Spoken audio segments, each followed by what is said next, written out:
Are you making the move to South Louisiana, or you're just thinking about making that move, but you want to get answers to a few more questions before you lock it in? Then this is a video for you, because I'm going to get into some of the common questions that I get from people moving from outside the area here to South Louisiana, and we're getting into it right now.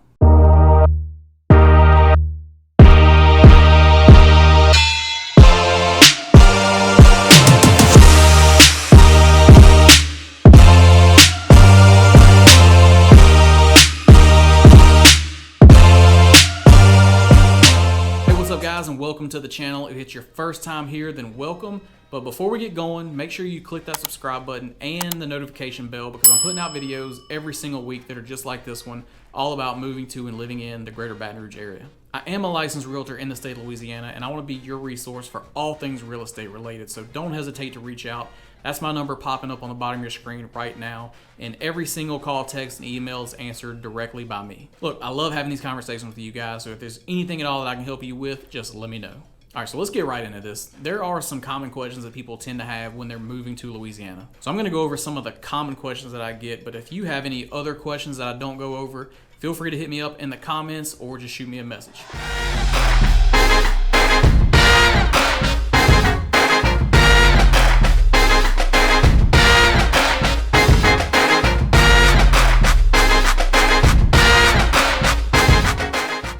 So number one, probably the most common question I get is, what's the weather like in South Louisiana?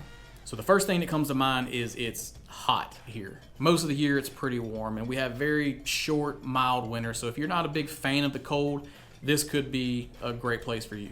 And I'll say that the weather is very inconsistent here. Just for an example, last week we were having highs in the 50s and lows in the 30s. I believe it even touched 29 one morning. And then today the low was in the upper 50s and it got up to 75, and I actually had my air conditioner on when I was driving around. And we definitely don't get to enjoy the full 4 seasons that you get to enjoy in other parts of the country. The summers tend to be long, the winters tend to be short. We get a little fall and spring sprinkled in, and it really changes from day to day. And another thing I'll say is that it's pretty wet here. We tend to get a lot of rain, especially in the summer. Lots of afternoon showers, and we actually rank second in annual rainfall, right behind Hawaii.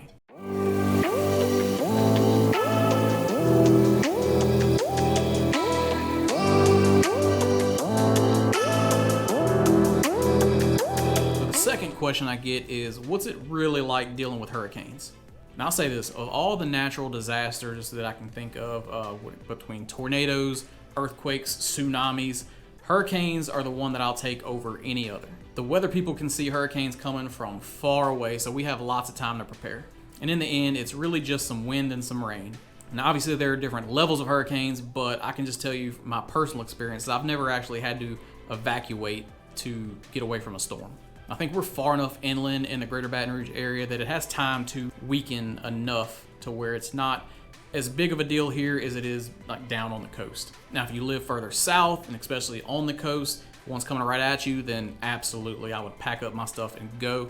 But of all the years that I've lived here, we've been able to just ride the storms out. And definitely some storms are worse than others. Last year, we had Hurricane Ida, and it was a pretty significant hurricane. There was plenty of damage. In my experience, I find that the biggest hassle is losing your electricity. Depending on the severity, you could be without power for days or weeks. And in our case, last year, we didn't have electricity for right at 2 weeks. And with that being said, having a generator, I think, is a must. You can get by with a portable generator that you can get hooked up to the house, but if you can afford it, having a whole house generator that just kicks on when your electricity goes out automatically is the way to go.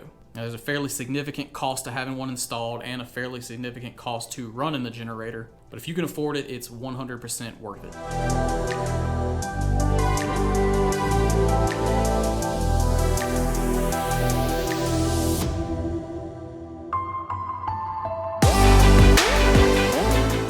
Is flooding something I really need to be concerned with? I would say yes, that flooding is something you should definitely consider.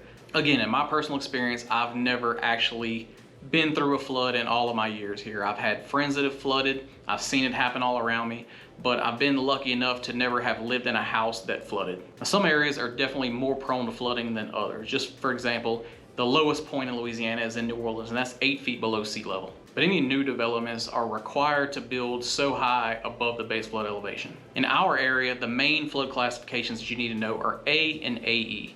If you're in either one of these and you have a mortgage on your property, then the lender is going to require you to have flood insurance. But if you're in flood zone X, you're not required to carry that extra insurance. Now, these different classifications can give you an idea of the risk of actually flooding, but nothing's guaranteed. In that big 2016 flood we had, there were plenty of houses in zones A and AE that didn't even flood, and there were plenty of houses in flood zone X that actually did. So I tell every client that it's a good idea to carry flood insurance even if you don't need it. But other than the risk of actually flooding, the biggest consideration with your flood insurance is the effect that it has on your monthly mortgage payment. Just a quick example, if you're approved for $300,000 to buy a house and you want to spend $300,000 on the house, then you have to find something in flood zone X. Because if you go with something in zone A or AE, you're gonna have to factor that into your payment. So depending on what the annual premium is of the flood insurance, if you're approved for $300,000, you may only actually be able to buy a $275,000 house. But that's where I come in. I can help you get all this stuff figured out and help you find exactly what you need.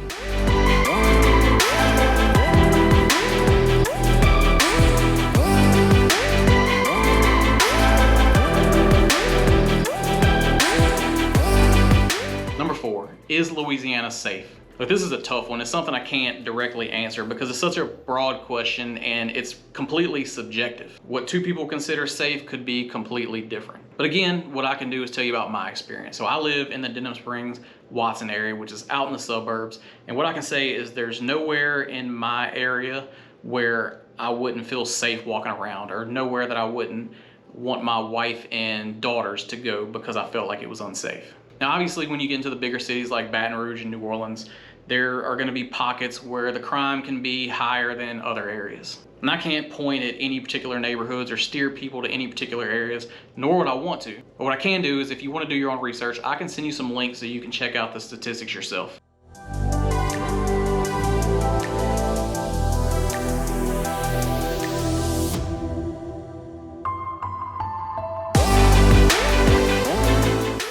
Number 5, is Louisiana affordable? So the short answer is yes. The overall cost of living in the Greater Baton Rouge area is lower than the national average. So that means you're gonna be paying less for things like groceries, healthcare, utilities, and housing. And the gas prices for our vehicles tend to be less. I mean, we have so many refineries right here in our backyard that it only makes sense that we pay less. Since real estate is my true love, I can't move on without just saying that the median home price in our area is significantly less than the US average. Now, don't get me wrong, you can spend as much as you want. House prices can get really high, but there are tons of affordable options right here in the area.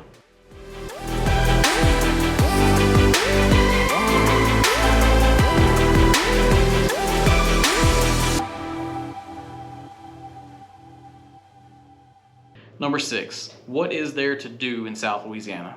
Well, there's lots to do. We have festivals for just about everything. We have food festivals, drink festivals, music festivals, holiday festivals. And Mardi Gras is a huge thing. That's 2 weeks of celebration, everything from family-friendly parades to just some straight-up debauchery. Now, if you're the outdoor type and you want to be on the water or in the woods, there's a reason they call Louisiana the sportsman's paradise. There are tons of opportunities for fishing and hunting all over the state. And then you've got downtown Baton Rouge, and that's a pretty fun party scene. You got lots of cool bars with live music, some really cool restaurants. One of my favorites is a rooftop sushi restaurant called Tsunami. You can actually sit outside and you've got a great view of the Mississippi River. It's just an awesome place to hang out, especially when the sun's setting. There are lots of cool new places popping up, like microbreweries and distilleries, indoor rock climbing, axe throwing. Basically, there's something for everyone here.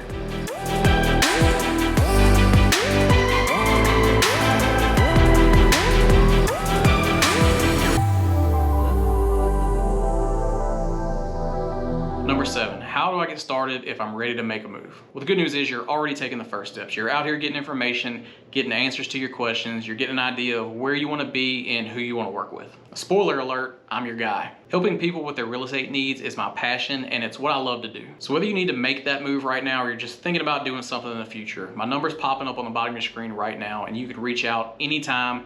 Days, nights, or weekends, it doesn't matter. Every single call, text, or email is answered directly by me, and I'm very much looking forward to hearing from you. The last thing, if you haven't done it yet, go ahead and subscribe and click the notification bell so you don't miss out on any future videos, because every week I'm putting out these videos that are all about moving to, living in the Greater Baton Rouge area. You guys have a great rest of your week, and I'll see you on the next one.